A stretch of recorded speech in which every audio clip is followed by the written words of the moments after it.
செல்ல தங்காய் சொல்லி தாரேன் கேளு, நீ பொறுமையாக கேட்டு நல்ல வாழ்க்கை வாழு.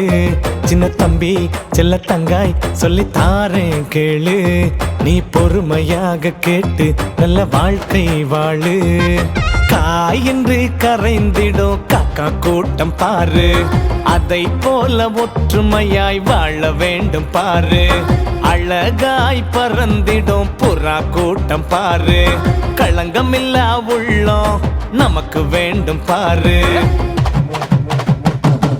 வீர நடை போட்டு வரும் சிங்க கூட்டம் பாரு, எதற்கு அஞ்சா இதயம் நமக்கு வேண்டும் பாரு. கூட்டமாக மேய்ந்திடும் மான்கள் கூட்டம் பாரு, ஆபத்தை விட்டு விலகி ஓட வேண்டும் தம்பி, ஆபத்தை விட்டு விலகி ஓட வேண்டும் தங்காய். தன்னா நானே தன்னா நானே தன்னா நானே நா, தன்னா நானே தன்னா நானே தன்னா நானே நா.